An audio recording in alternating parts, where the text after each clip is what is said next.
Greetings and welcome to the Do Business Better podcast. It's me, your host, Damian Mason. Got a great program for you today because I got a great guest. He's a buddy of mine. His name is Bruce Turkel. You've heard him before on this very on this very podcast, talking about various stuff. He's the author of All About Them. All About Them is a book that he wrote a few years ago, and it very plainly points out that your business is not about you. It's about the people you serve. So he was going to do a follow-up to that book.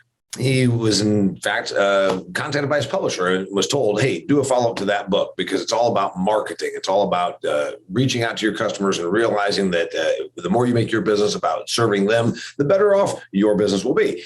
And he says, screw that. I'm not really interested in doing that because Turkel doesn't really think that you should just be like writing books based on what your publisher says. He wrote this book because of his own interest. This book is called Is That All There Is? Is that all there is? It dives into this thing that some of us are going through, probably more of us are going through now than were 20 months ago, because the whole COVID thing and maybe point in life, age, makes you think, I've had a modicum of success. I'm doing okay, but what else is there? And so this book delves into that. What is there beyond this? Is that I'm successful, I'm doing okay, but what else is there? So anyway, Bruce Turkel is my buddy, and he's here to talk to us about not only his book, but about his life and his deep questions about, is that all there is? Anyway, hey, buddy, thanks for being here. Thanks, Damian. That was great.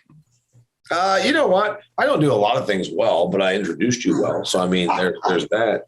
All right. I've been on a lot of podcasts, and you can always tell the people who've actually done the research and read the book versus the people who say, so you wrote this book. Tell us about it. Right. They have no idea what it is you've done. Katie Couric, when she was the co-host of the Today Show, incidentally making 3 times what her co-host Matt Lauer made, and nobody ever brought that up with the whole gender income thing. She made 3 times as much as Matt Lauer. She never. I don't think that Katie Couric has read a book in her life. Maybe not even the ones that she allegedly co-wrote herself. But she would always do that exact thing. Oh, so like this is really amazing. Like, so tell us about this book. And let me tell you a quick Katie Couric story. Katie Couric was actually a local newscaster here in Miami, and a very good friend of mine, a guy named Brian Godinsky, who went on to produce American Idol and America's Most Wanted. So a very successful producer, was her producer when she was a local anchor. Right. Then she went up to New York and she became a big star, and he stayed in touch with her, of course. And when Not All About Them, but a previous book that I wrote came out, he sent it to her with a nice note. I was hoping she would interview me about the book. She didn't, but whatever. So when All About Them came out, I said, hey, Brian, would you do me a favor? And would you send this to Katie Couric? And he said, well, why don't you just give her a ring? You know, she got your last book. And I'm thinking, well, that doesn't mean anything. Right. He said, no, she'll remember. And so I called up, I got her service, and I told her who this is. I'm friends with Brian from Miami, and I wrote that book. She called back. She remembered the book. She remembered me. You might recall, and maybe you don't, when I got that award at the National Speakers Association, and I did a video of all these celebrities talking about me. She was on the video. So I got to tell you, she did her research. She had an amazing memory, and she was very, very friendly and helpful. She probably has actually read an excerpt from your book as opposed to all the other authors that she had on her Today Show. I don't know that to be true or not. I got to say nice things about her because she was delightful to deal with. And one could also say that in the day she had really nice legs, which is why I always put the camera down here shooting. Anyway, let's talk about the fact that you and me, before we push the record button, are talking about the same thing. We like our life. We have a good life. We have created a good business. We have a certain amount of wealth. And then you find yourself, I think midlife crisis is arrogant. I think midlife crisis is self-absorbed. I think midlife crisis is, as they say, rich person problem. I didn't come from much. I think it's arrogant to even talk about that. But it is valid to say, hey, I'm doing okay. But I'm wondering what else I should be doing. I'm wondering what I should be excited about. What's next? It's kind of what you're talking about here, right? Yeah. And by the way, I don't know that midlife crisis thing is necessarily arrogant or presumptuous, because we don't actually get to choose how we feel about things necessarily. I mean, yes, you could choose to be happy or not. I understand that. But, when you're exposed to everything that we're exposed to make a living, to if you raise kids, if you take care of an aging parent, whatever it is, you kind of don't get to decide always how you feel about what's going on. Things are imposed on you. All of us are born with advantages and disadvantages. All of us have good luck and bad luck. So I'm not sure it's arrogant. I think, in fact, you might not like the term. And by the way, not knowing when your life ends, rather, means you don't actually know where the mid is. Right. 35, it could be 50. You just don't know. And there is the stereotype of a midlife crisis. And I'll tell you, one day I was going to band practice. I play in an R&B band, as you know. And my wife said to me something. I told her I was going to band practice. And she said, "That's okay, honey.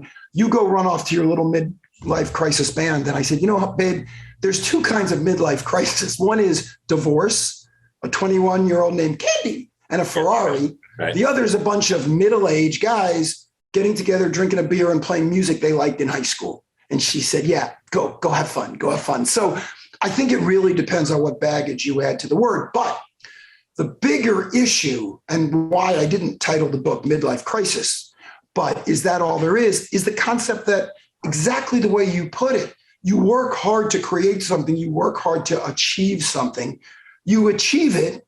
It's a relative scale. I understand that, but you achieve it somewhere on the scale. And then you kind of look in the mirror and say, really? I mean, I remember when I was in business, when I ran my ad agency, I had a business partner. He ran the business. I did the creative and I was the outside guy. And I used to go out and pitch the business. And I would come home late at night, either from a flight or from, driving up to Palm Beach or Lauderdale or whatever. And he worked really long hours. So on my way home, I'd stop at the office. And Roberto would be at his desk and he'd say, "So how'd it go?" And I'd say, "I have good news and I have bad news." And he'd say, "Okay, tell me the good news." And I'd say, "Well, I met with Damian Mason. He runs this big ad company. They want to hire us. They have a big budget and we need to get started tomorrow." And he'd say, "Great." And I could tell in his head, he was already estimating how much work. He's already running the revenue. He's already spending the revenue in his head, right? Yep. And then he'd say, "Oh yeah, but what's the bad news?" And I'd say, "Well, I just got back. I met with Damian Mason. He has this big ad company and they want to hire us. They have a big budget and we have to start tomorrow." Because I already knew what was going to happen. I knew the dance we were going to do. Yep. I knew what would happen. We'd start with the CEO and he or she loved us and had big ideas. But then the little bureaucratic people would get involved and they'd start picking apart. "Oh, I don't know that we can do that." And, all the stuff that comes when you run a business. And it doesn't matter what the business is. I knew what would happen on the client side. I knew what would happen on the employee side. I knew what would happen on the vendor side. Not necessarily bad, Damian, but all of it, I've been to that dance before, And at some point you go, "So really?" You and me both had this point when we did some business together. You said the good news is we got the revenue and the business. The bad news is now we got to do the business, meaning we got to deal with the client. We got to go through all this thing. And it's not because you don't want to work. It's because there's all of the shit that goes along with it. Well, because we work together. I love doing the work. I love when you and I would bang out ideas and come up with things and we would disagree about it. I love that part of it. But nobody lets you do your job, right? They want to let you do your job within there. There's the politics, there's the process. Just talking last night about something over beers with my friends about an event that we put on, my wife and me and some other people. And I said, "You know what? I am not a process person. I'm a promotion person. I'm a product person. I'm a profit-oriented person, but I'm freaking hate the idea of the process." And so half of what happens once you get business is that then somebody ties you up in the process. And it's like, "Okay, now is there going to be three phone calls a day to this person?" Like, I don't know. But anyway, there's that thing. You got out of the ad agency business and you were successful at that. And then you probably asked yourself, is that all there is? when did this first question, when did this come to you? When did the thing come up to you? You're 63 years old right now. When did you start saying, is that all there is? Well, I started saying it long before I did anything about it.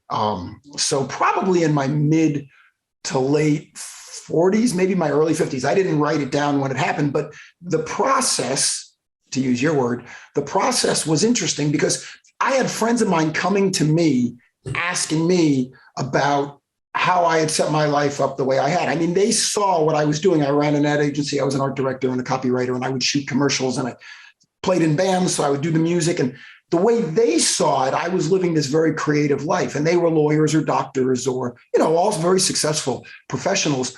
And they wanted to figure out, how can I put more of that creativity into my life? And I had no answer for them. But after a while, I would say to them, I don't know what you should do, but I will tell you that a number of people have this issue. So it seems to me, being a marketing guy, I see a pattern, and it's in the zeitgeist of the world we live in. If I were you, I would keep a journal. I would keep a journal of these thoughts you're going through and what you do, because others are going to want to know about it. And I don't know how many times I had to hear that story, and I had to say the same thing. Well, I don't know, but if I were you, I'd keep a journal, before I was honest enough with myself to say, schmuck, they're telling you your story. I mean, that's how you feel. And I actually like writing books. So why don't I keep a journal, and why don't I write a book? And so the book part of it, because you and I have talked about writing books before, the book part of it, yes, I love that you do that. The book part of it became the catalytic mechanism for me, because I would rather sit and write the book than actually do the other things I needed to do. I don't suffer from that problem of not knowing what to write, not liking to write. I sit down and write, and I don't even write with my brain. I believe I write with my fingers. Once my fingers start typing, the ideas just come. So for me, that was a joy. The downside was dealing with all the other things I had to deal with, which was I had a big group of employees, most of whom I loved and I tried to take very good care of. I had a business partner. We had been very good business partners for years and years, 30 years. We had real estate. I mean, there was all that stuff that had to be dealt with as well. But coming up with this idea and pursuing this idea was just an absolute joy. Yeah. So you think you started asking the question, is that all there is? And again, it's not that you're arrogant. It's the old thing of, I remember once I watched a documentary about the Reagans, and one of the Reagan kids was almost bitching about how his parents were so uninventive that every year they brought the same pony trainer to their birthday party. Like, there are children that never had a birthday party thrown for them, and let alone had a pony trainer come and give pony rides at their party in a tent in their backyard in an affluent neighborhood. Stop your bitching. It's the old thing of all my gripes at the country club kind of a thing.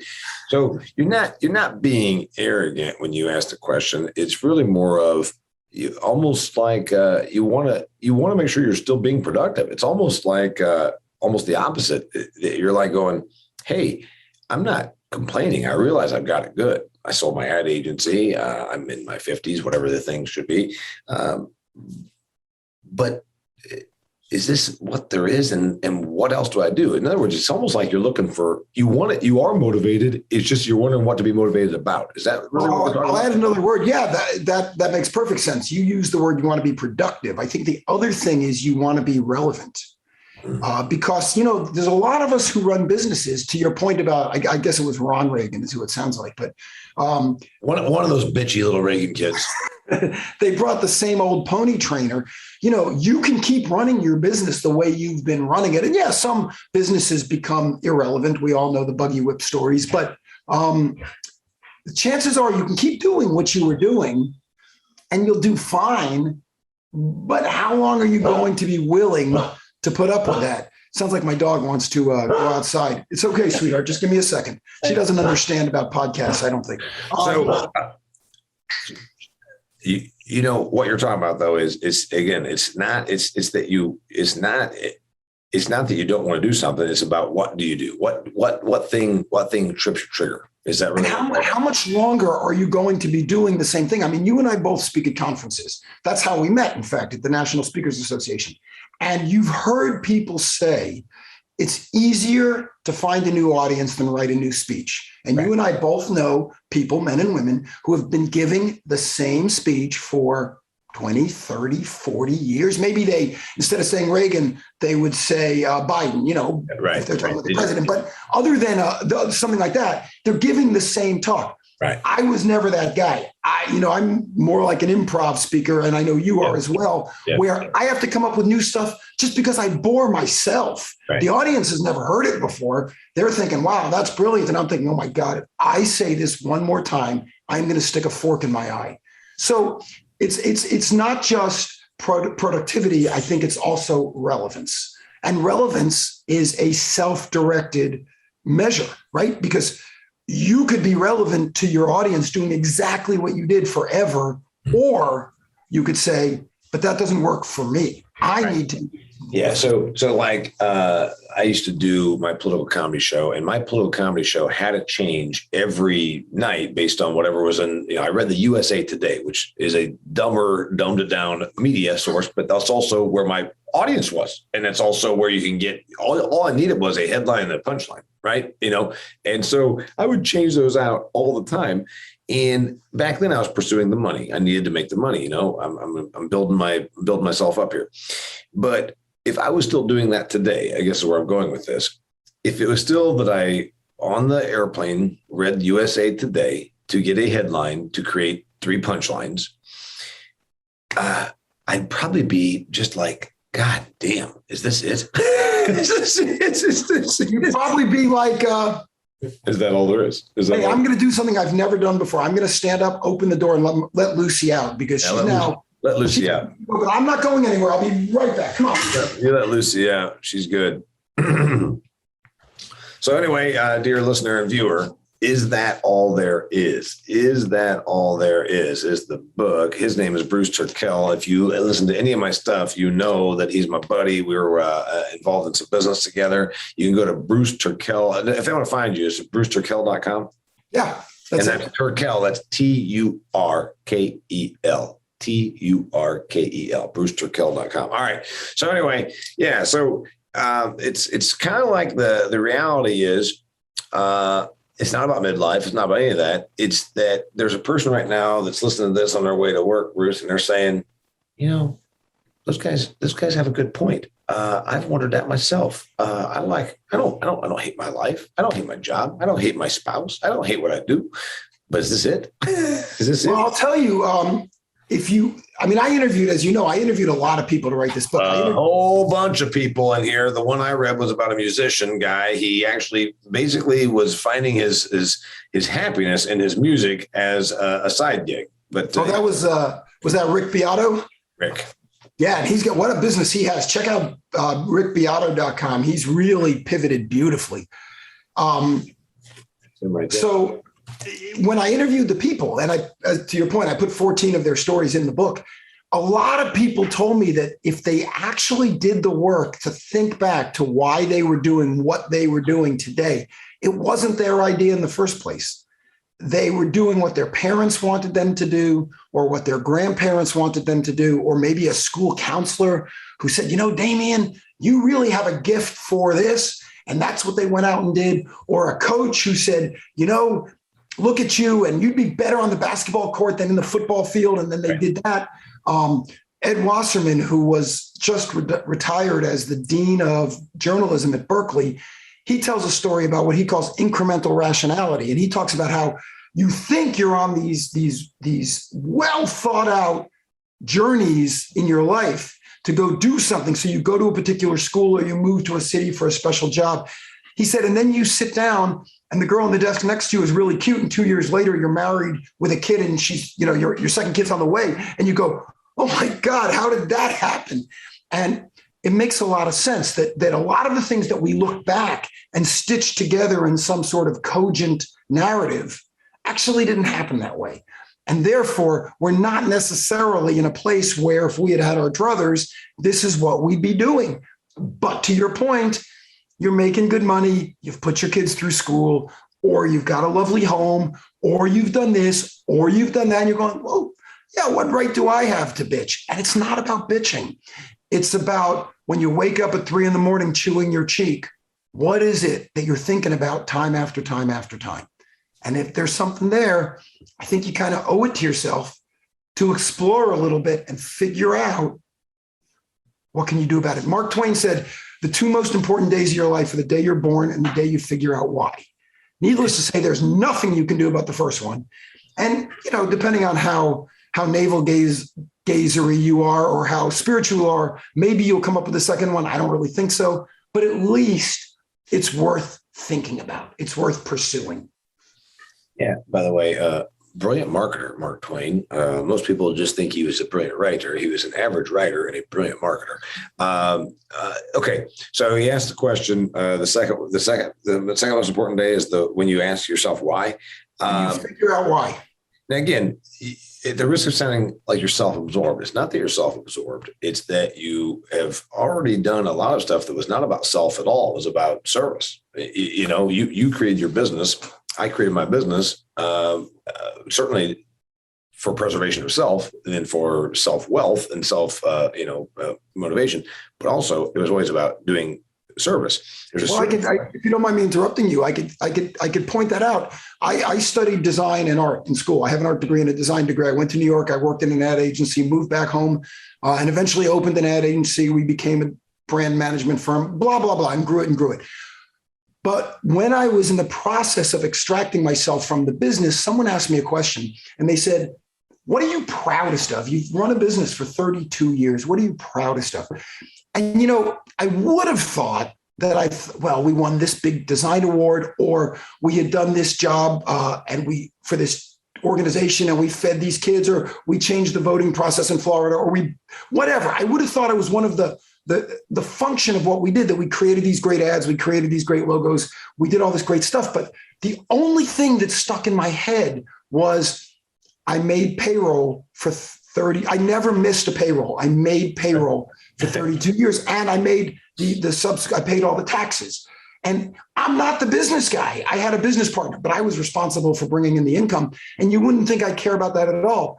But the more I thought about it, I provided income for all these people who worked for us. And 100 people went home and fed their kids because I never missed it. And then someone said, oh, you made money every year you were in business? I said, are you kidding me? No. Sometimes I had to use my savings, tap my my home equity, but I always made payroll. That's your point. The service was there. No, maybe we weren't feeding the homeless or doing whatever, but we were employing people, helping people enjoy the American dream. Yeah. Service was there. Yeah. But it's not, I don't think this quest to figure out what you want to do next is selfish at all. It can be, but I don't think it has to be. Sure. Actually, when you ask the question, is that all there is, you're almost asking like, all right, what more can I do? And that's a good question. Like, what more can I do? What more can I do? What can I do? I was propositioned, as you talked about just a few years ago, like, hey, Mason, could you be retired? And I said, probably. I mean, I have to change some things around, but what does that look like? Okay, sure, right. Yeah, you can scale things around and rescale, unscale, downscale, whatever the hell the thing is, and be retired.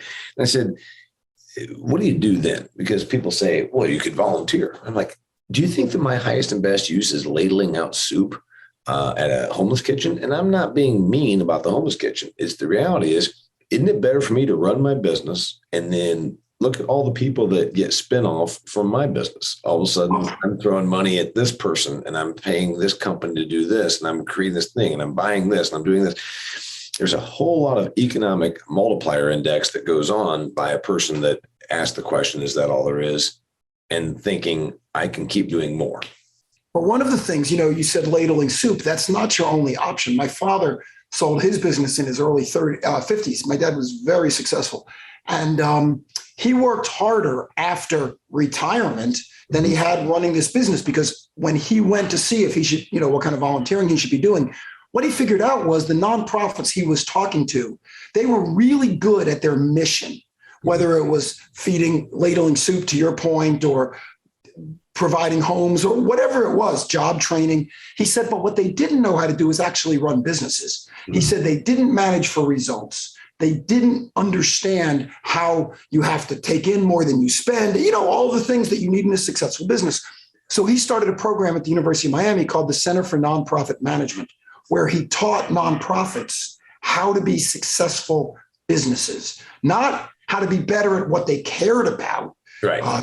Curing a disease or saving the oceans or whatever. He said, they know how to do that. What they don't know how to do is manage for results. So you could take your skill sets, what has made you as successful as you've been in the ag world, and you could say, okay, how can I use what I know to make the world a better place and to fulfill myself? There's lots of different ways to do it. Again, I learned this by the people that I interviewed who all said, yeah, my life pivoted. I had to change, some for good reasons. Sold my business for a ton of money, had some other big success, but lots of them for not such good reasons. People who got divorced, got disease, all terrible things happened. And then they said, I need to figure something else out. And a lot of them were able to take what they knew how to do and move it into new areas that they found very fulfilling. All right. So your favorite part about the book, is it the interviews with the 14 people, or it's more than that? It's more than 14 people because I counted them here. There's more than 14 people, but is it the interviews with those people where you got to hear their story? Is that the favorite part of it? Favorite part to write or favorite part to read? Favorite part to read. My favorite part to read. Yeah. When I was just out of college, I remember I was in my car and I had never listened to National Public Radio. I was just playing with the dial, and that show, All Things Considered, came on, and they told a story about something I had no interest in. I'm going to make it up because I don't even remember, but it was like why aluminum cans are manufactured the way they are. And 3 or 4 minutes into it, it was fascinating. And then it ends. And I remember thinking, I want to hear more about it. And they said, next up, we're going to talk about shale oil discoveries in Venezuela. And I thought, I don't care about that at all. And then they came on, and 3 or 4 minutes into it, it was like, oh my God, that's fascinating. And then it ended in the next story. My favorite part of the book is you read about someone's life, the 20-ish pages about someone's life, and someone you didn't know about what they did. You couldn't care less about them. At the end of those 20 pages, you want to know more about this person, but it's over. And now there's a new person, and you think, but I don't care about that person. Right. And then people tell me 5-6 pages into it, oh my God, they think it's the most interesting thing they ever read. And by the way, those are not my stories. Those are stories other people gave me that I simply cleaned up a little bit. Yeah. So I read about Rick Beto, and I thought that's really interesting because he was a successful guy. And then it essentially, I think the story there is that music was kind of his salvation. That's his thing. It's his thing that is, keeps me going. It's the reason he keeps going. All right. What else do I need to know? Do these people that are listening to this need to know about? Is that all there is? The interesting thing is they need to buy it. First off, they need to buy it. But yes, you need to buy it. You can go to Amazon. Is that all there is? Bruce Turkel, please go buy it. And you'll see my review on Amazon. A review. Damian wrote a good one. Finally up. I wrote a glowing review, so I hope they finally put it up there. Yes. Tell people about it. The biggest compliment I get when people read it is they tell me, it feels like you wrote this for me. And the reason is because I'm a marketing guy. So I looked at the demographics of what people are looking for. But the thing I want to share is that I did this because I wanted to write the book. What's the old saying? We teach what we need to learn. This was something I was wrestling with, and I wrote the book. But it's now become a whole bunch of other things because I've now built a website around it. I'm doing podcasts of the people I interviewed and then more. I'm doing some consulting. I'm already 150 pages into the next book, into the sequel. I didn't see this book as the life change. I just saw it as something I was documenting. So you never know where these opportunities are going to come from. You just got to stay open to them.